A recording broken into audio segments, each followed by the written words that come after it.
next. For the Giants, you now have a quarterback room that is non-committal, especially past this year. Russell Wilson at $10 million, that's backup quarterback money. Like not even Daniel Jones money. Yeah, 14. That's not even Daniel Jones money. So you're not necessarily committed to starting that guy even at that price. And, of course, Jameis Winston and Tommy DeVito are projected to be backups, and either one of them can be cut, and they would not feel a thing. So that's number one that we need to remember. The Giants still could draft a Shedeur Sanders at number 3 and have plans on either starting him this year or having him be the quarterback for the future. And if you're Brian Daboll and Joe Shane, those are the two people I look at here. They're the ones with their jobs on the line. So I try and look at it through the perspective and the eyeballs of those two fellas, and that would be the best of both worlds. If you're Joe Shane and Brian Daboll, I kind of see the plan formulating right now because everywhere else, everybody is assuming this means that they're off of Shedeur at 3 and that they're going to stick with their guy and Russell Wilson and see what he can get out of this year, and they're going to try to make a push for the playoffs and whatnot. I don't think they're foolish enough to believe that after the Steelers allowed Russell Wilson to walk out of the door, that he would be the key to getting them over the hump to making the playoffs. I believe they get Russell Wilson in that locker room to be the starter maybe weeks 1 through 6 or 7, and you're going to hope that you get some good play out of him. You're going to hope that defense carries you into a few wins here and there. But I still think at number 3, you're sticking right there, and you're going to pick Shedeur Sanders, and he is going to be the hope that you can sell. So now you can look at your owner, Jim Mara, and say, hey, not only are we competent with Russell Wilson, the future of this franchise is right here with Shedeur Sanders, and who better than Brian Daboll to continue to coach him up and get him there as he sits behind Russell Wilson. This is like a job-saving move to me. See, everything you've just said sounds good. Yeah. Like I thought you hated the move. No, here's what I would hate the move if they didn't then draft Shedeur Sanders. I've been saying the Giants are the perfect spot for Shedeur. I would love this move even more because when I first saw the Russell Wilson deal, I saw 1 year, $21 million. And that number would tell me they plan to start him. When I saw that it's really $10.5 million guaranteed and it could be boosted up to 21 based on incentives, which are likely tied to starts or other things like that he can complete through this year, that means that they're saving room for having a quarterback competition between Russ and whatever rookie quarterback they draft, which I think should still be Shedeur Sanders. Let them duke it out.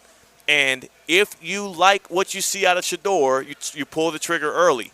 I think they're going to slow roll starting Shedeur Sanders, and that's going to be more of a job-saving technique versus it being a situation where they actually believe Russell Wilson could get them to the playoffs. So we kind of saw this strategy, this way of doing things with the Falcons, right? Except it was a whole lot more money given to Kirk Cousins. Multiple years, guaranteed, and he was coming off an Achilles injury.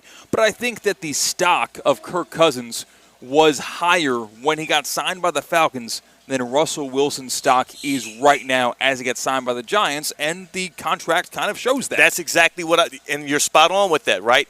For Kirk Cousins, he was able to leverage and negotiate for that long-term deal because, well, he had proven himself strong outside of the injury with the Vikings. Russell Wilson played just bad enough down the stretch. Remember, he started 6-1 when he first came in for Justin Fields. He fell, I believe his final record with the Steelers last year was 6-5. Now Russell Wilson is going on to his 5th head coach in as many years, and I do believe he is going to put himself in a position where this is the end of the rope. This is it. It's a 1-year deal. That means that you've already been pretty much punted on by most teams. If you're taking 10.5 for one, that means this is last chance for you. So he's playing for his life. The coach is coaching for his life. The GM, Joe Shane, is coaching for his life. And they're all looking around at each other next year saying, who's going to blink first? Because the moment that Russ starts to lose the fan base, starts to lose ownership, and loses one too many games, I think that's when they pull the trigger and put Shedeur out there. And look at the past few quarterbacks that have been in this situation, and look at how brightly it's panned out. Michael Penix Jr. last year with Kirk Cousins. There is nothing but hope and optimism in the world, in the air out there in Atlanta to go along with that TGL championship banner.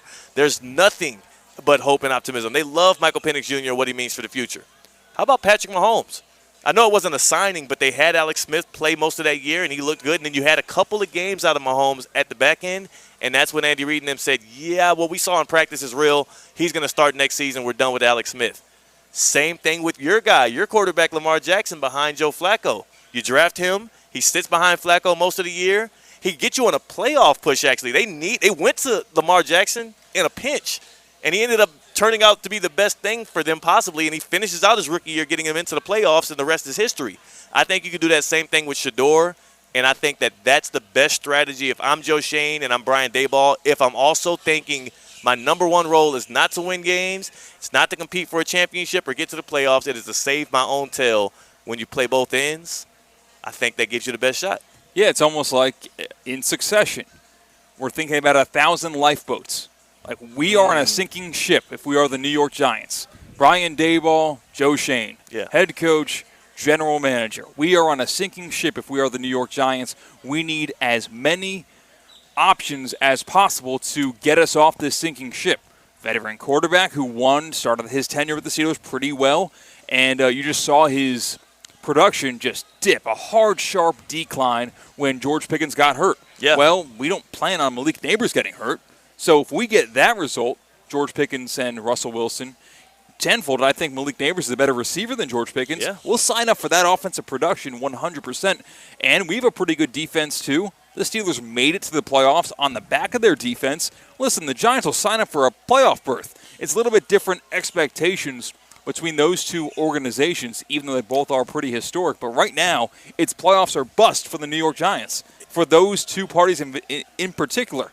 And now you have the succession plan of possibly a Shedeur Sanders. It's another option to give so much hope for the future. And you look at an organization more so like the Patriots, how they feel, like the Falcons, how they feel. With so much hope and promise into 2026, they're just trying to get as many lifeboats as possible. Like the Vikings from this past year, J.J. McCarthy, you draft him. I mean, injury is what made that happen, but Sam Darnold plays out the year, J.J. sits, and now we'll see what pops from him.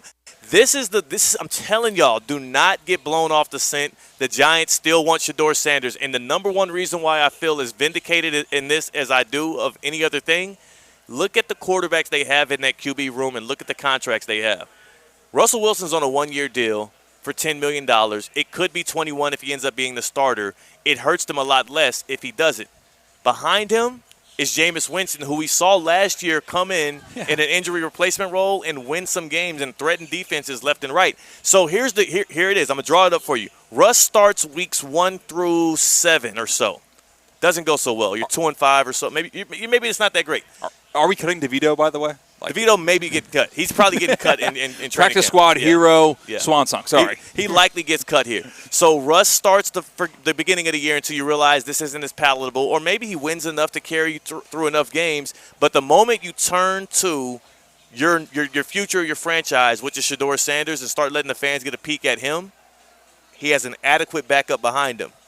You need that because, again, you're still coaching and GMing for your jobs here. So just in case Shedeur gets hurt, you can't now go back to Russell Wilson. If Shedeur gets hurt, you go to the backup quarterback, the guy that's going to be the number 2 in Jameis Winston, and the same goes for Russell Wilson. Let's say hypothetically he has a calf injury at the front end of next year, and you don't think Shedeur is ready, you're not risking your job, your career, on a rookie quarterback who you don't think is ready. You're going to throw Jameis out there week 1. I am seeing right through all of the smoke. The Giants' plan is so visible and clearly obvious to me, I just don't know if it's going to work out.